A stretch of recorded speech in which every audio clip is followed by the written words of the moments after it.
Welcome to the Empowered with Erika podcast. My name is Erika Vishkalis, and I'm an empowerment coach, mindset mentor, personal development enthusiast, and holistic health advocate. I've spent the last several years healing my mind, body, and soul, and have learned so much along the way. From healing trauma to navigating a sober lifestyle and learning how to step into my personal power, it has been transformational. If you are looking to heal, to be inspired, to uplevel your life, and become the most empowered version of yourself, you've come to the right place. I created this podcast to help you know you are worthy of rewriting your story and to help you navigate your own empowerment journey. You are worthy of living your most authentic, aligned, and inspired life, and I can help you get there. Whether you are diving deep into personal development or just need a weekly pick-me-up, I've got you covered. Thank you so much for pressing play today. I cannot wait to transform together. Let's get empowered. Hello, and welcome to another episode of Empowered with Erika. Your host Erika here, and I'm so excited to dive into this episode today. So I had something really cool happen kind of recently, and I thought it would be fun to talk about it and share about it. So I very recently hit my 3-year sobriety journey. So I have been alcohol-free for 3 years now, and that is just wild to me. And it's what's funny about it, guys, is honestly, when the day came and went, I didn't even realize it happened. I mean, one, it is in the Christmas season time period, so that I feel like no one knows what day it is ever, honestly. And so that's part of it. But also, I think a big part of why I completely forgot, honestly, until a couple days later, was because it's just a part of my lifestyle now. Me not drinking alcohol isn't really a thing anymore, in the sense of I don't make a big deal about it. I don't feel the need to make a big deal about it. I never feel like I really did, but I also have let go of the need to explain myself. And I know with January, a lot of people do dry January or sober January or whatever. Maybe you've made a resolution to cut back. Maybe you just are realizing that alcohol isn't something that is adding value to your life. And so you want to try living alcohol free. So I kind of wanted to make this podcast today as an encouragement, as a reminder that you can live such a full life without alcohol, right? And if you want more of a deep dive into my sobriety journey, I really recommend you listen to episode 3. I'm not going to go into all of it here. I'm sure I'll talk a little bit about it, but I'm not going to give you the deep dive here. Go listen to episode 3 of the podcast. I'll link it in the show notes if you want my full sobriety journey. But I just hit 3 years at the end of December. I was really excited about it.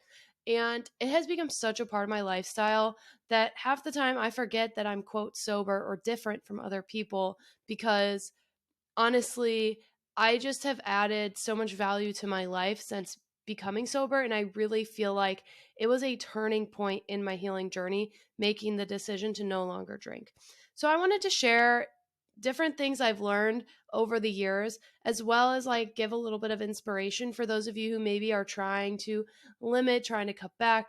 And I think one thing I really want to say first is one, we need to really get over the stigma of sobriety because honestly, that is one reason why I don't share about it a lot on here is because it's just exhausting hearing all the misconceptions about it, hearing the stupid shit that I've heard before about, oh, well, why don't you just have one? Why don't you just do this? Why don't you just do that? If someone has made the decision to no longer drink, just let them fucking be. It's none of your business. And I don't mind having open conversations with people about it, but at the same time, just be mindful that if you're asking someone questions about their journey, it may come across as very judgmental. And that's something I just don't love sharing about it because I think a lot of people don't really understand. One, it's not an easy thing. It's not easy to live a sober lifestyle, especially in today's society. I believe I've said this before, but I'll say it again.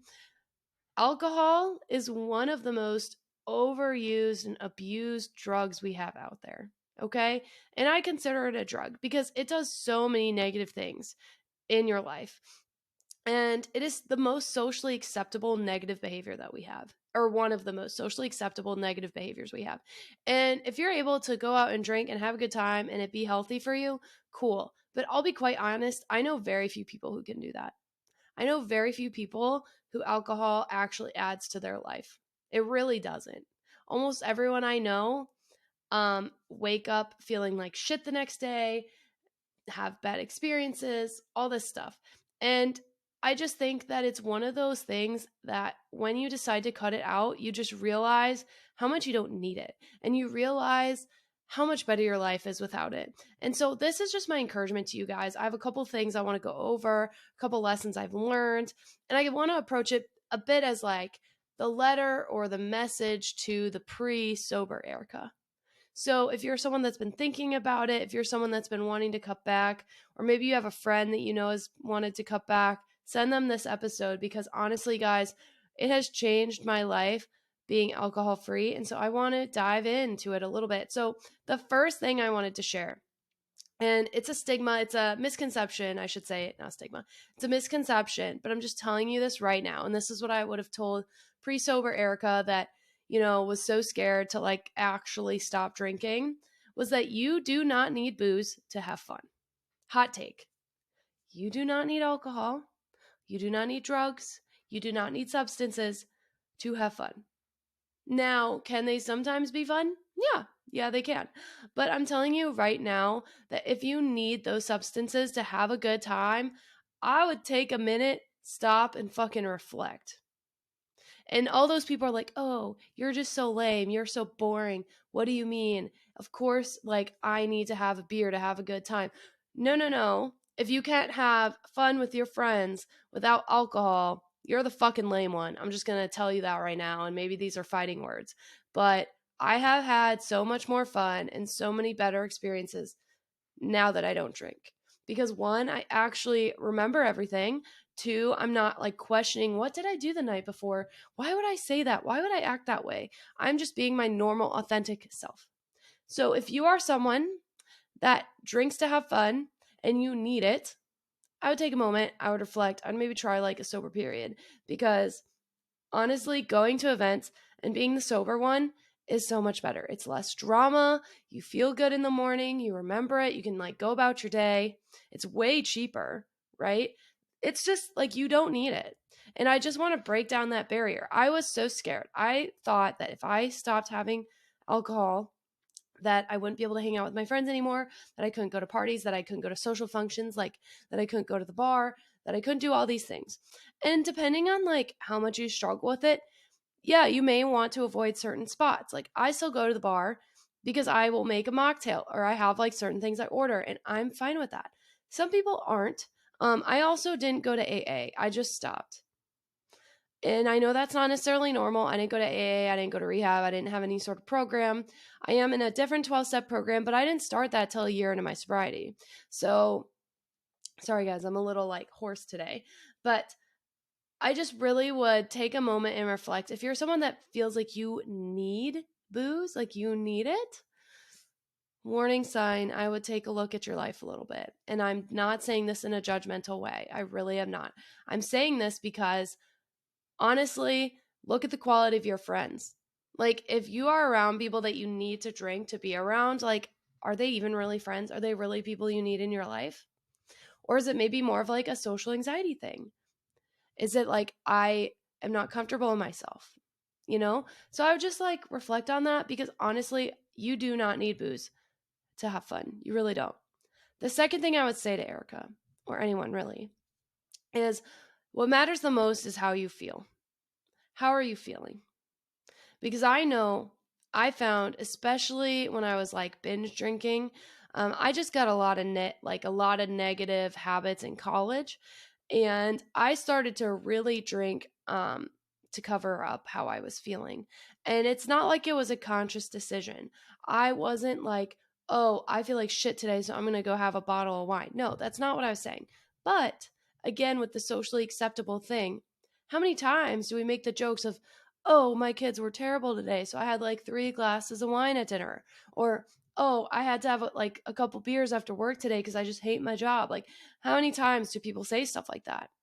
Or, oh, I got so trashed this weekend because like so and so was a total dick to me. Like, how many times do people say that stuff?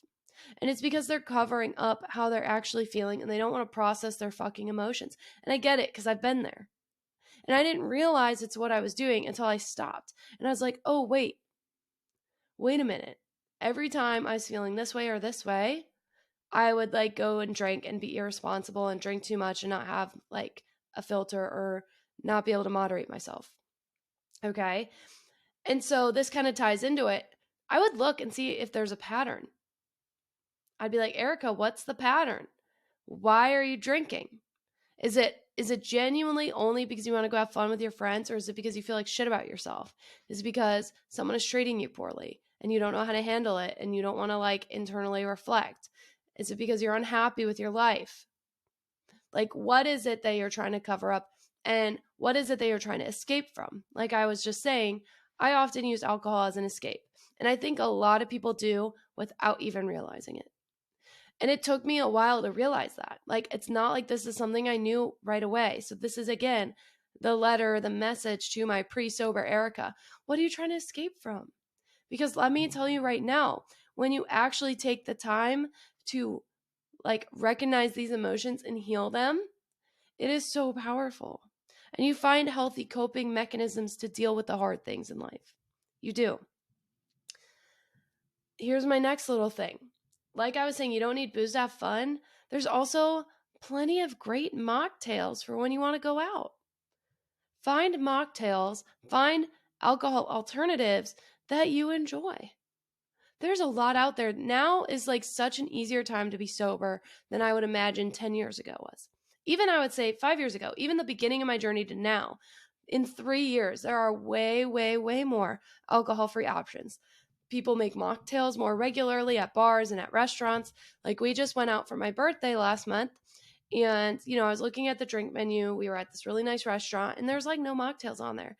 But I just asked them, I was like, hey, I don't drink. Is there any way you could like make a mocktail version of like one of these for me? And they did. They made me this amazing like blueberry mojito, alcohol free, and it was so good, so tasty. Because I don't know about you guys, but I found one of the hardest things is like I just want something to hold in my hand. Everyone's having fun drinking. I want to have something fun to drink. So find a mocktail you enjoy. Even like beer. If you actually really like beer, if you like the taste of it, there's a lot of good alcohol-free beers now. Even craft beers. There's like Partake is an amazing brand. I love them. Is it I can't say it. Lagunitas maybe has a great brand of a couple alcohol-free stuff. And then like a lot of the cheap beers now have alcohol-free versions. Like there's NA Busch Light, which is basically fucking water, but still, if you want an NA Busch, you can get yourself an NA Busch, right? And I think it's really cool that that's where the industry is going because so many people just want to be a part of it. Like they just want to play the drinking games and they want to go out, they want to go to the bar, they want to be in that social aspect. But like one of the best ways to help yourself stay sober is by being prepared. And I talk about this in episode 3, but finding mocktails you enjoy and just knowing that there are options. There are options for you. So be mindful of that. You may have to look, you may have to work a little harder. I always show up to events prepared. If I'm going out of town or if I'm going somewhere, if I'm going to a party, I bring something I know I can drink. Because honestly, most people don't have alcohol-free options when you go to like a get together, unless it's maybe like pop, pop or water, soda for all you non-Michiganders. I don't know. But bring mocktails, be prepared. Know that there's a lot of really good alcohol-free options out there. And there are so many things that people are doing nowadays. It is like the easiest time ever to be sober in today's society, in my opinion, because of these options. Not that it's easy to be sober, but there are a lot more tools out there. Okay. Here's my next thing. And I'm just going to tell you straight up. Some people are going to judge you. Some people are going to judge you. And that's okay. It's a great filter. Sobriety is a great filter for people in your life because people will judge you if people are peer pressuring you. If people you don't need to understand, but you can be supportive. Okay. And if people are judging you, I would very much question if you want to spend time with those people, but just be prepared. Be prepared when you live a sober lifestyle. People are going to judge you. Fuck them. Who cares? Fuck them. Maybe not literally, but you know what I'm saying? It's just not It's not fun. It's not easy. It's not fair, right? And this is one reason why I don't talk about my sobriety on here a ton. Because a lot of people judge. A lot of people don't understand. Sorry, quick water break. Some people are going to judge you. That's okay. It's okay. We really don't need those judgmental people in our life. In my opinion, going sober really helped me see who my true friends are and who is actually supportive of me. And there's a lot of people who weren't. There's a lot of people who are like, Erica, you don't have a problem. What are you doing? Why would you do this? I've only seen you be like a great time. Like, what are you talking about? But what they don't know is how much I was suffering on the inside. They don't know how much I was struggling. They didn't see the day after. They didn't see why I was covering up my feelings with booze, right? And so genuinely, people are going to judge you because they don't understand. That's a them thing. It's not about you at all. Oftentimes, people I have found judge sobriety because like they don't want to look in the mirror at their own habits. And that doesn't mean that they need to go sober, but maybe they just like don't have the best relationship with alcohol. And so it makes them really uncomfortable to see someone else who has like a better relationship with it, you know? So the next thing I wanted to say is like you deserve to feel your best. You really do. You deserve to feel your best and you deserve to truly enjoy your life. So if you have noticed that alcohol is not enhancing your life, it's taking away, if you've noticed it's a negative thing, that's okay to then stop because you deserve the best. You deserve to feel your best. You deserve to enjoy your life and you deserve to do so without judgment, right?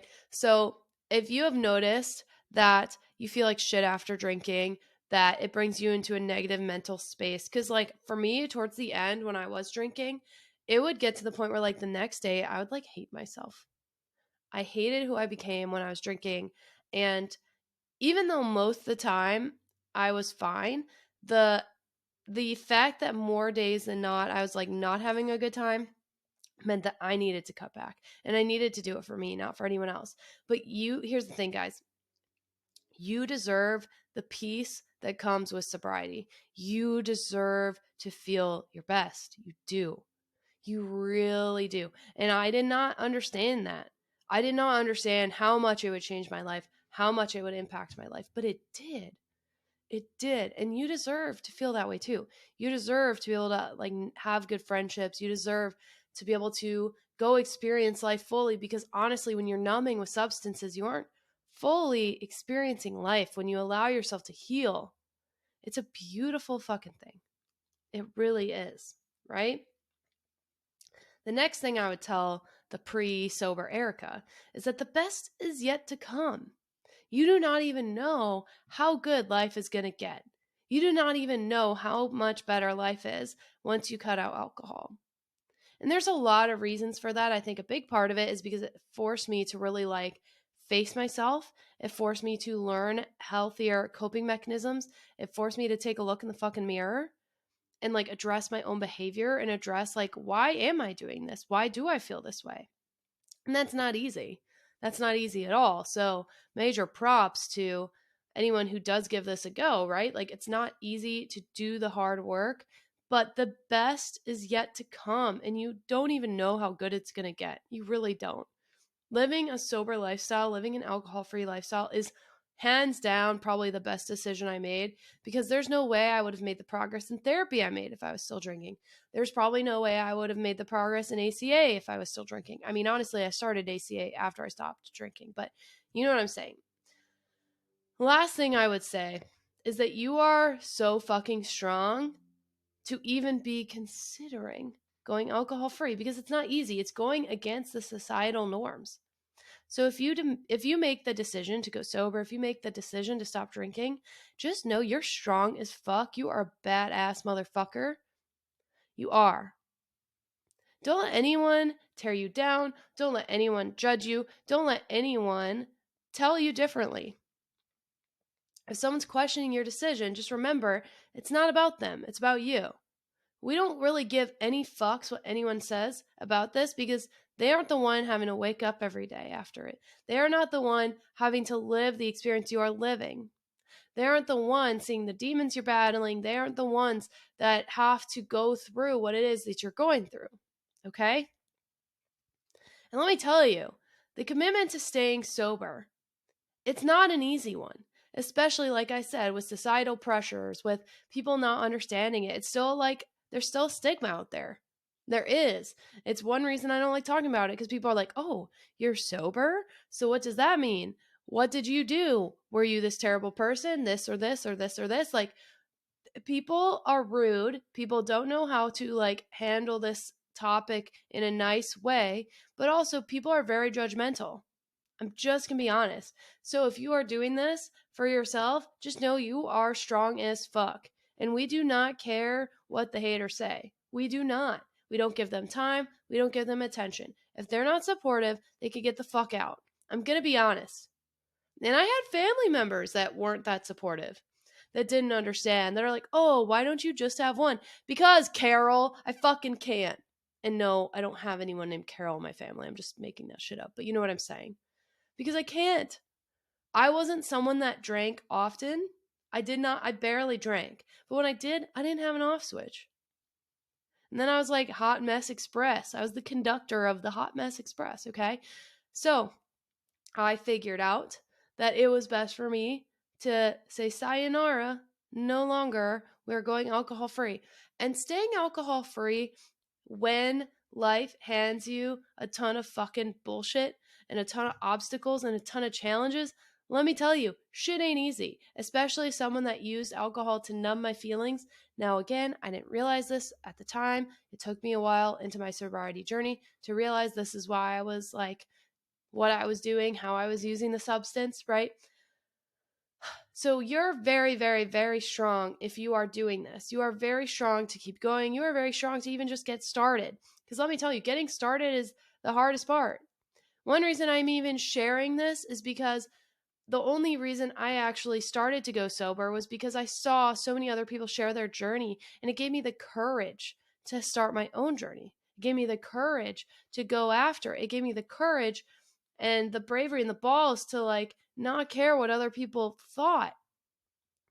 And that's not an easy thing to do. I'm not trying to hype myself up, but I'm just saying anyone who is going down this path, like gold fucking star, dude, it's not easy. But I just want to encourage you to keep going. And no matter what the bad habit is, let's take sobriety off the table for a minute. Maybe you're trying to stop overeating. Maybe you're getting back into a fitness journey. Maybe you're trying to be more disciplined, just like with your everyday habits. Maybe you're just, whatever it is, whatever thing that you're trying to do, whatever negative habit that you are trying to stop doing, or that you are stopping to do, not try, that you are stopping. Just know it's really strong of you to take a hard look in the mirror and realize that you need to adjust something in your life. Because a lot of people settle for mediocrity. A lot of people do not try to better themselves, you know? And so I just want to tell you, you are strong. You're a badass and you're strong. And I'm really proud of you. And I'm here to support you. I'm here to encourage you. And just know that it doesn't matter what other people say. It doesn't matter what other people think. They aren't in your shoes. They aren't paying your bills. They aren't living your life. At the end of the day, we need to live life for ourselves. And that doesn't mean you're a selfish person. It means at the end of the day, all we have is us. I know that's like maybe a weird thing to say. I'm so grateful for my friends, for my family. But at the end of the day, I wake up in this body that is Erika. I am this soul that is Erika, this mind that is Erika. That's it. And yes, I am very thankful for my healthy relationship. I'm very thankful for my dogs. I'm very thankful for the life that I have. I am. And I hope that I'm, contributing to society in a good way. But at the end of the day, I'm waking up and I have to make decisions for me and I have to take care of me because I'm the only one who's going to take care of me at the end of the day. That's just like the fucking reality of it. And even though you may have great people in your life, that's the reality. You have to take care of you. So if that means making the hard decision to stop drinking, I encourage you to try, to go for it. You can do it. You don't even know how strong you are. You can do it. And once you start seeing, hey, this isn't that bad. Hey, it's pretty fun. Hey, it's way better. I actually spend way less money. I love waking up like feeling good, feeling vibrant. I can go to the gym. I can actually have plans the next day. I'm not, eating fucking shitty McDonald's and whatever because I'm hungover. None of that. It's just such a better way to live. Like, I truly believe that stuff is like poison to our mind, body, and soul. I really do. I do not see the benefits of alcohol at all, especially since being sober. I just don't see it. I don't get it. I don't see it affect anyone really in a positive way. I really don't. So I'm just saying, and I'm not judging those who do. I really don't judge you. I don't care. Like, do you? Like most people in my friend group still drink. I go out with them all the time. I hang out with them. Like, we have game nights, they drink, I don't, whatever. It doesn't matter. It's not a big deal. But I just wanted to share this with you guys because I think a lot of times when you want to make such a big life change, it can be really intimidating. So no matter what the life changes that maybe you're thinking about making, like I said, it's the new year still, it's January, maybe you've already given up on your resolutions, maybe you've not made any yet. I kind of like intentions better than resolutions, but you know what I'm saying. Maybe you don't have goals yet for the year, or maybe you're like still trying to figure them out. Just know that you have the power to change your life. All you have to do is decide to do it and decide to stick with it. That's it. The power of discipline, the power of decision. You can do it. You just have to decide to do the damn thing. So I'm here for you. I'm encouraging you. If you want more of a deep dive, go listen to episode 3 of the podcast. If you want to hear more about sober living, let me know. I can share more. Like I said, it's such an ingrained part of my life nowadays that I barely think about it. I just I don't know. It's just a part of my routine. Just like going to the gym is a part of my routine. Just like eating healthy is part of my routine. It's just like a thing in my life. It's like so much a thing that it's not a thing. It's not a big deal. It just is what it is. And I think that if more people had that mindset, we'd like be able to get rid of the stigma and more people would really like feel comfortable trying a sober journey. So thank you guys for listening. I so appreciate you. Thank you guys for your support. I hope you guys have the best day ever, best week ever, and I will talk to you soon. All right. Bye. Thank you so much for listening today. I'm so grateful for each and every one of you for taking the time to be a part of our community. Don't forget to check the show notes for the resources I shared in today's episode, and of course to connect with me on social. You can find me on Instagram and TikTok at erika.vishkalis. You can also find me on Facebook at Erika Vishkalis. If you want to be a part of our online community, check out our Facebook group, Empowered with Erika. You can also find all of our offers and community links at empoweredwitherika.com. I always love hearing from you, so don't forget to rate, review, and subscribe, and tag me with your biggest takeaways from today's episode. Let me know what you loved and what you want to hear more about, and share it with someone who you think would love it too. I cannot wait to share more with you. I will see you next week, and don't forget to stay empowered.